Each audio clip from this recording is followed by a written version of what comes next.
नमस्कार दोस्तों, मेरे पास अभी एक सैमसंग का J1 मोबाइल है जो अभी ही मुझे कस्टमर ने दिया हुआ है, जिसमें फॉल्ट है नेटवर्क का। जब हम मोबाइल को ऑन करते हैं तो उसमें देखिए नेटवर्क तो आ रहा है, नेटवर्क का सिंबल आपको डिस्प्ले पे दिखाई दे रहा है, देखिए आप देख सकते हो। लेकिन फिर भी आप देखो तो इमरजेंसी कॉल लिख के आता है। देखिए ये नेटवर्क है, वो इमरजेंसी नेटवर्क है।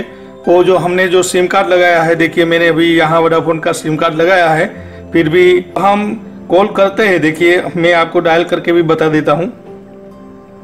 198 पे हम कॉल करते हैं। देखिए मैसेज क्या आ रहा है, नो रजिस्टर्ड ऑन नेटवर्क, मतलब कि इसमें नेटवर्क का प्रॉब्लम है। देखिए तो कभी भी आपके पास कोई नेटवर्क के रिलेटिव प्रॉब्लम है तो आपको कैसे स्टेप बाय स्टेप उसको चेक करना है, वो मैं आज आपको ये वीडियो के माध्यम से बताने का कोशिश कर रहा हूं। देखिए दोस्तों, आपके पास कभी ऐसे फॉल्ट आए जो नेटवर्क के प्रॉब्लम के जुड़े हुए हैं, तो सबसे पहले आपको क्या करना है, ये मोबाइल में आपको ये तय करना है कि आपके मोबाइल में जो सिम कार्ड लगाया है ये सही है कि नहीं, तो वो आप एक बार देख लीजिए। उसके बाद सिम कार्ड सही डिटेक्ट हुआ है कि नहीं वो भी देख लीजिए। इसके लिए आप सेटिंग में जाइए और सिम कार्ड मैनेजमेंट देखिए।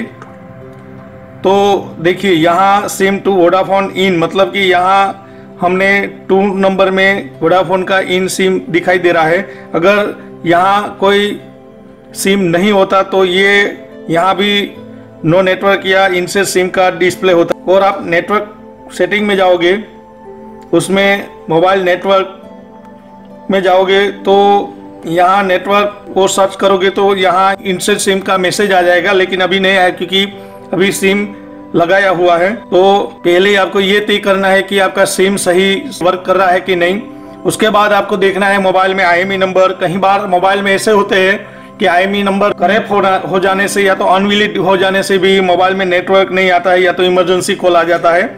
तो वो देखने के लिए आपको पता ही है, *#06# करोगे तो डिस्प्ले पे देखिए सही IMEI नंबर आना चाहिए। ये IMEI नंबर जो है हमारे ये मोबाइल में जो पीछे स्टिकर पे प्रिंट किया हुआ वही IMEI नंबर होना चाहिए। देखिए तो इस तरह से IMEI नंबर भी हमने देख लिया, इसमें सही है। तो अब हम सेटिंग में जाएंगे। सेटिंग में हम जाएंगे, मोर नेटवर्क लिखा है उसमें, और मोबाइल नेटवर्क जो लिखा है उसमें हम सर्च करेंगे। नेटवर्क ऑपरेशन में मैनुअल नेटवर्क सर्च करते हैं। देखिए यहाँ देखते हैं हम कोई कंपनी का नाम जो डिस्प्ले हो रहा है कि नहीं। देखिए अभी सर्च हो रहा है, 1 मिनट के अंदर अंदर यहाँ नेटवर्क प्रोवाइडर के सारे नाम आने चाहिए जो अगर उसका सर्किट सही वर्क कर रहा है। तो देखिए अभी यहाँ आप देखोगे तो बहुत सारे नेम आपको डिस्प्ले पे शो हो रहा है जो नेटवर्क प्रोवाइडर का है। वोडाफोन, रिलायंस, एयरसेल, देखिए आप आइडिया है, सेल फोन है। नेटवर्क प्रोवाइडर के नाम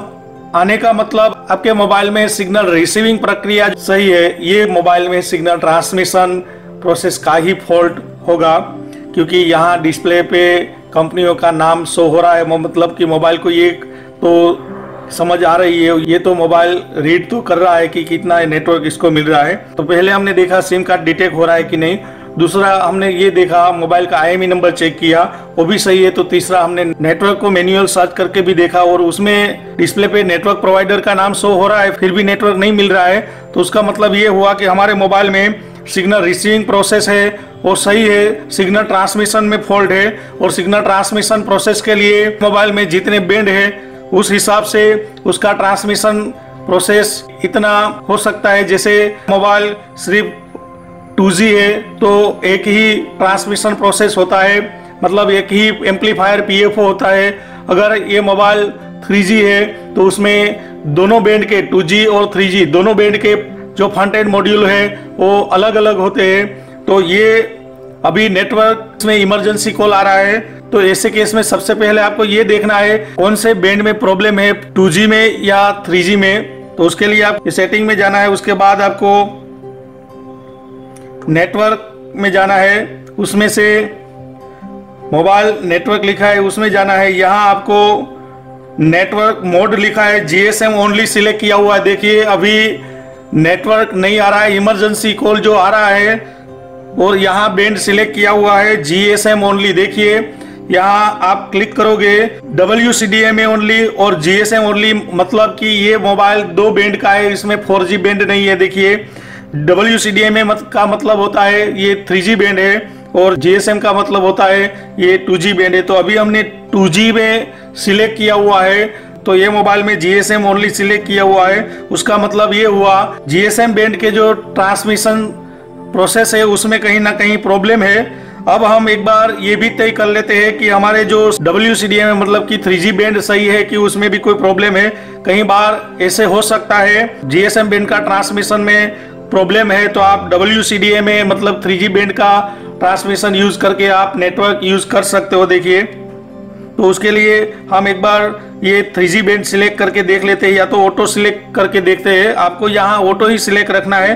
देखिए, मैंने ऑटो सिलेक्ट कर दिया, फिर नेटवर्क आ गया। अब हम एक बार देखते हैं क्या प्रॉब्लम्स हुआ है कि नहीं। देखिए, यहाँ वोडाफोन आ गया, वोडाफोन इन, मतलब पहले GSM बैंड था तो यहाँ लिख के आ रहा था इमरजेंसी कॉल ओनली। फिर से मैं आपको बताना चाहूंगा, देखिए GSM बैंड करके सेटिंग में जाते हैं, उसके बाद हम मोर नेटवर्क में जाते हैं, उसके बाद मोबाइल नेटवर्क में ये WCDMA ओनली है, वहां हम GSM ओनली कर देते हैं। उसके बाद नेटवर्क फिर गायब हो गया। देखिए, एक बार सर्चिंग होगा फिर से, और फिर हम देखेंगे यहाँ नो सर्विस का भी मैसेज आ रहा है। अभी ये सर्च हो रहा है, देखिए नो सर्विस आ रहा है। देखते हैं क्या हो रहा है।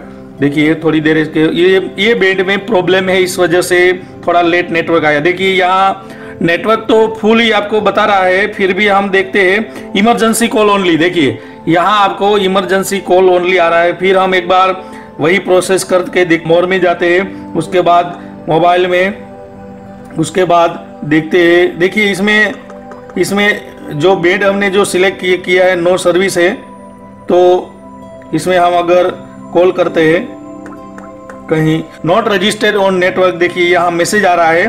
तो हम एक बार फिर से वही प्रोसेस करते हैं, मोबाइल मोर में नेटवर्क मोर में जाते हैं। मोबाइल नेटवर्क में GSM ओनली के बदले हम सिलेक्ट करते हैं WCDMA। देखिए, नेटवर्क चला गया, प्रोसेस हो रहा है, ये 3G बैंड आ गया। अब हम देखते हैं, देखिए यहाँ वोडाफोन इन आ गया। हम एक बार कोई कॉल करके भी देख लेते हैं, 198 पे कॉल करते हैं। देखिए, ये कॉल गया, स्पीकर फोन ऑन करते हैं।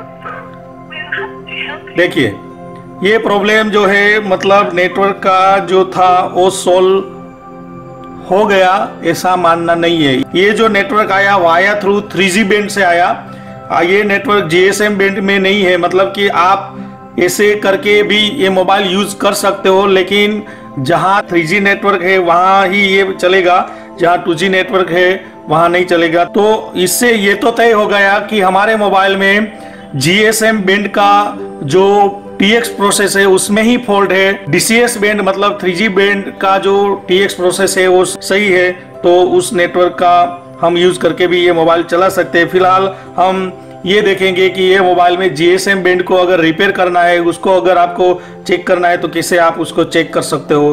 देखिए, तो सबसे पहले ये मोबाइल को स्विच ऑफ हम कर देंगे।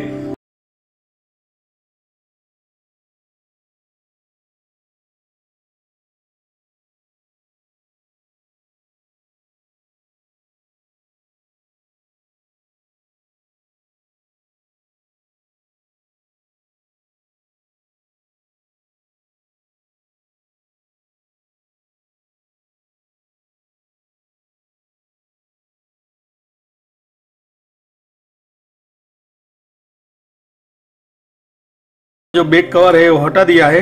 ये सर्किट बोर्ड है, यहाँ से उसका डिस्प्ले कनेक्टर, ये डिस्प्ले कनेक्टर है उसको निकाल देते हैं। ये हैंड्स फ्री कनेक्टर है उसको भी निकाल देते हैं। उसके बाद हमारे जो ये बोर्ड है वो भी मेन मिडल से अलग कर देते हैं। देखिए, मैंने अलग कर दिया है। अब आपके सामने आप देख सकते हो सैमसंग का J2 मोबाइल का पूरा बोर्ड है। देखिए, ये बोर्ड में थोड़ा हम ट्रेस कर लेते हैं। प्रोसेसर है ये देखिए, और उसके बाद ये उसका कॉम्बो मेमोरी IC है, मतलब ये power supply logic control section जो पूरा ये यहाँ आपको पावर सप्लाई IC मिल जा रहा है। देखिए, उसके बाद ये जो सेक्शन है ये नेटवर्क सेक्शन है।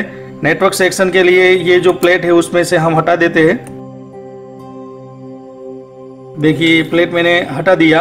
अभी हमने जो देखा कि हमारे ये मोबाइल में जो प्रॉब्लम है GSM बैंड का नेटवर्क नहीं आ रहा है, इमरजेंसी कॉल आ रहा है, और WCDMA मतलब 3G बैंड का नेटवर्क सही आ रहा है। तो उसका मतलब ये है एंटेना है वो सही है, और ये मोबाइल में एम्पलीफायर में ही प्रॉब्लम है। मान लीजिए कि एंटेना टिप्स है उसका प्रॉब्लम होता तो GSM बैंड में जो नेटवर्क नहीं आ रहा है वो DCS बैंड में भी नहीं आना चाहिए, क्योंकि दोनों का एंटेना टिप्स जो है वो सेम एक रहता है। ये जो एक नेटवर्क आपको मिला 3G का और 2G का नेटवर्क नहीं मिला, उसका मतलब कि हमारे ये नेटवर्क भाग है उसमें से नेटवर्क एम्पलीफायर सेक्शन है, जो TX प्रोसेस के दौरान जो सिग्नल को एम्पलीफायर करने के लिए PFO यूज होता है, उसका प्रॉब्लम है। देखिए मैं आपको टेस्ट करके पूरा आपको बताना चाहूंगा कि इस तरह से ये मोबाइल में है। बोर्ड, ये हमारे बोर्ड में मेन प्रोसेसर IC है जो सेड्रम कंपनी का प्रोसेसर IC यूज किया हुआ है।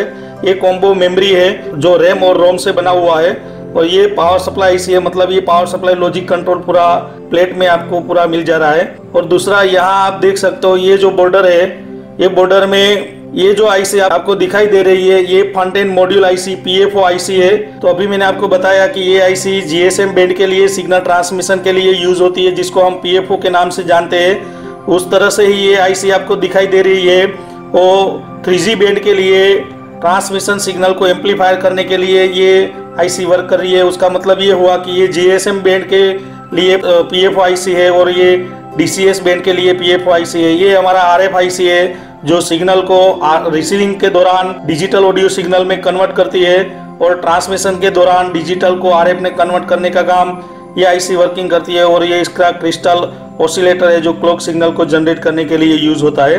और यहाँ छोटे छोटे जो आपको मिल रहे हैं वो सारे उसके फिल्टर है GSM और DCS और 3G बैंड के लिए।